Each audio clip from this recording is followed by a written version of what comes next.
Welcome back to Crowd Control. We took a week off. Yeah, we were at Origins last week. We had a great time. There were some things that took place in crowdfunding that we'll talk a little bit about, but there's also some stuff coming out this week. Yeah, it just so happened that it was a big launch week last week, and we missed a couple big games that we didn't want to miss. So we are back today to talk about those, and of course, we're still going to talk about stuff that's new.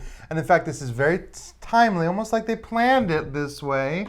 Almost. The expansion to Planet Unknown, Supermoon, launches this week. And when I say it's timely, a lot of the award nominations have been coming out, and it's on a lot of lists. Well, it's on the Spiel nominees for the Kenner Spiel, and it won the strategy game category at Origins.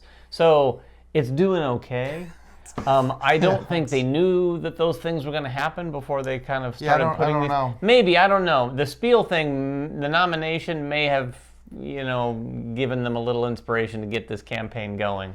But yeah, they haven't said too much about it. No. But it is your chance to go out and get the original sort of deluxe version of the game, which is really something that a lot of people have had FOMO on since. I know I got in on that very late. It was a little bit after the fact, and I reached out and said, hey, this looks really cool. Pretty please. But for those of you not lucky enough to do that, this is going to be a campaign where you can get a hold of that, plus whatever this Supermoon thing is. Yeah, they haven't given a lot of details. The details will come on the campaign page. Even the preview just said, well, hey, this expansion's called Supermoon, and it's about a supermoon. Maybe they had no plans. And when they got the nominations, they're just like, okay, come up with a name, and then we'll design our way into it. No. I know that's probably not the case. I'm sure that's not the case. Just from our speculation, though, this idea of having either a solo Supermoon that you're building out, or even some people on BGG were suggesting maybe it's a cooperative Supermoon that's in the middle of the table that everyone's or at least a communal thing. Like a communal Supermoon, not cooperative necessarily. That could be cool. It's a cool game. Well, yeah, if you're racing to cover spots that are on that moon and you want to be able to get some of those bonuses before other players do. Yeah. That's You a really see, cool Brian's idea. designing the game already. It's going. If you haven't checked that out, do check it out because it's a pretty cool game and it's got this awesome Lazy Susan thing with the tiles that you can spin around. That's just fun. And then it is a lot of fun. And speaking of fun, actually, let's just jump into this. We've got another special guest today. This guy's hilarious. His name is Grant Lyon. He does Grant's Game Rex, but he's also a stand-up comedian. Yeah, but hilarious. If you're on TikTok, you've probably seen him. Yeah, and he's here today to join us to talk about something he's excited for in crowdfunding. Hey, I'm Grant with Grant's Game Rex. A game that is on Kickstarter right now that I'm really loving is the game Time Lancers. It's about time travel. So maybe it's not actually on Kickstarter right now. Maybe it'll be on Kickstarter in the future. Maybe it was already on Kickstarter in the past, huh? Time travel is tough to wrap your head around, but I love it. I love anything time travel, and this game really nails the time travel theme. That's the best part of it. That's my favorite part of the game, is the thematic integration. It is a worker movement game. You are moving your workers around a modular board of these different tiles, and you're collecting resources for each tile that you visit. Well, then you can turn those resources in to buy events from history. You are jumping into your time machine and then adding, the building of Stonehenge, the signing of the Magna Carta, stuff like that. All of that's cool, but where the thematic integration really comes in is that anytime someone adds a historical event to their timeline, they have to either repeat history or revise it. If you repeat history, you just put it in your timeline in chronological order, nothing happens. But if you revise it, you'll get a different special ability, and it creates a ripple in time. Every event that matches that card's color on any player in the game will flip, and any tile on the board that matches that color will also flip. So it's literally a ripple in time. I have changed this historical event, and now it affects all of us, and it affects the board state, and it's just really, really cool. It's on Kickstarter now. I know I was joking earlier, but Time Lancers is worth checking out. All right, so next, Ryan, what is next? Because this is one I think that you're going to talk about, and I'll just sit here quietly with my hands folded on the table. Definitely more in my wheelhouse. This is Ultimate Tanares. I think I pronounced that right. Ultimate Tanares Adventures. This is a reprint, new edition, new stuff for this dungeon crawl game. hugely popular. In fact, this game hit over $1 million very quickly as soon as it launched. This is, it's everything you'd expect, but this is a game that was very popular when it first came out. And I think, the one thing that really grabbed people to this game that I've always loved in these games is character progression. What kind of game is it? It's a dungeon crawl, narrative campaign-driven dungeon crawl, tactical fantasy game. Okay. It's all, like I said, all the kind of stuff that you'd expect in that box, but it's very character-driven. As you play through, a lot of the focus is on the way that you choose to kind of level up and upgrade your character as you go. So they put a lot on that, and there's a lot of different paths you can take with your character. And I think that's what makes these games exciting, and also what makes these games, for me at least, replayable. Because the story might not change. However, this game has hundreds of quests, so you're not going to see all of them every time you play anyway. But it brings that replayability, and of course they added a lot more. The All-In. This is the first time I've ever seen this. The All-In is 2 Calyx boxes. And when you put them side by side, they make a panorama that stretches across 2 Calyx cubes, which is pretty, that's pretty cool. They need to do a 4 or 5 one. Maybe next time it's going to be a box.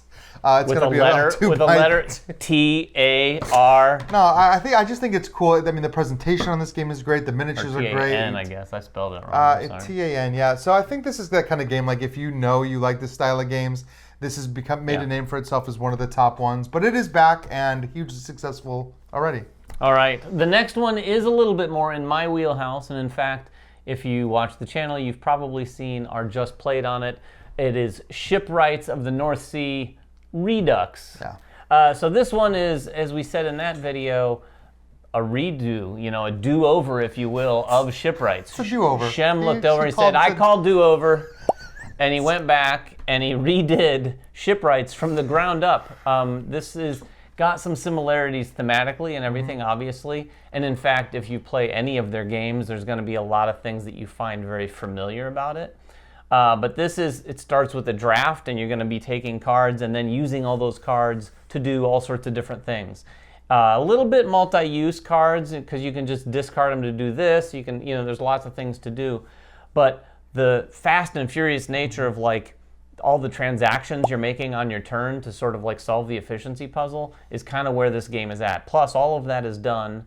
It doesn't have to be done simultaneously, but that's how they suggest the game be played, is that it's played simultaneously. So there's a lot going on any given turn, and everyone's doing it at the same time. And he really did bring this in line with the rest of the trilogy games. Yes. So by the time this is done, you'll have a North Sea trilogy that fits alongside, the West and South trilogies the newer as well. stuff. And they actually reintroduced some tiles. If you have the Rune Saga that lets you play through all 3 in a row, they've actually even redone that. So you can fit Redux into the middle of that too, which is really cool. Yeah, it's pretty cool because some people, when something like this happens, I have to buy a whole nother, and they went out of their way to make sure that transition for some people. If there's people, do you think there's people out there still I'm hardcore in Rune Saga? Oh yeah. I do it every 3 months. I do it through the Rune Saga. A friend that plays through they'll play through the Rune Saga and the Tome Saga. Really? And I'm sure that whatever with the South Kingdom Saga ends up being, they'll play through that too. Okay.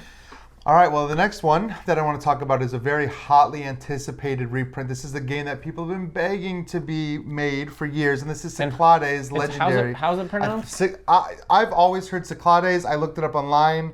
I know in their video is maybe... Cyclades, I've heard. Cyclades, I've heard too. I've also heard most recently on their campaign page, Cyclades. I'm pretty sure that's... I don't think that's right. I don't know where that, whatever. People pronounce it however you want to pronounce it. We screw up things all the time, so we'll give them slack. Point being, this is one of the seminal area control games. This game has been loved for ages. This is Bruno Catala and Ludovic Malblanc. Yep. What a fantastic team. That was a nice pronunciation there. Oh, thank you. Yeah, well, it was a crazy team. I love Bruno, and I've never played this game. Really? Well, it doesn't look... You're not much of a war game player. It doesn't look like my kind of game. It also, I was surprised to see that this was Bruno Catala. Yeah. It doesn't feel like his kind of game. He does a lot of these. Well, the thing is, this is not a traditional war game of build your army and fight. There's bidding, right? There's bidding and auction. You're auctioning. You're trying to get the best upgrades for your empire, whatever your faction, and then you're going out to this board and taking control. And there's a lot of mythology present in there, and a lot of special powers and things like that. But and a lot of miniatures. well, and that's the thing, a lot of miniatures. And this edition, this legendary edition, really Did the old one stepped have up. miniatures at all? I thought it did. Yeah, the old one had miniatures, but Okay. these miniatures are Yeah. very different. Everything is getting a miniature. Even your counters are cool little miniatures. Everything is getting upgraded. The box looks fantastic. The insert looks fantastic. Like, this is that deluxe game treatment. We just did a chit chat episode where we talk about old games being new again. Maybe we should have thought about that Should have thought one, about this for one, but sure. this is that, I think, the classic example of a game that everyone has loved and has been begging for a reprint, much like Castles of Burgundy, where they really went from the ground up and made sure everything looked really nice. Yeah. And we have one more thing to announce that Just a tiny bit. We can't break any NDA. I'm looking around here to make sure we don't have anything in camera view.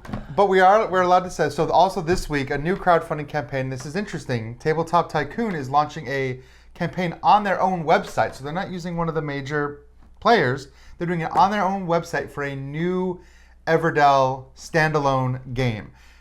I'm I gotta be making sure really Ryan careful. doesn't say words that he's not supposed to. We're limited in what we can say right now, but I that was can about say it. that it is launching this week on July 6th, and that you'll be able to come to our channel and probably other channels I'm sure other channels. for more content. And also in the description below, we're going to have a sign up for the newsletter so that you will get information the second this campaign launches. All I can say is if you're a fan of Everdell, you probably already knew a game was coming, but now you know for sure it's going to be coming July 6th, or at least the campaign launches July 6th. There have been some leaks. You're not going to get any leaks here today, but do come back because we're going to have at least a video or two on the channel kind of giving you the whole rundown. Yeah, absolutely. So we'll see you then, and thanks for watching Crowd Control. Bye-bye.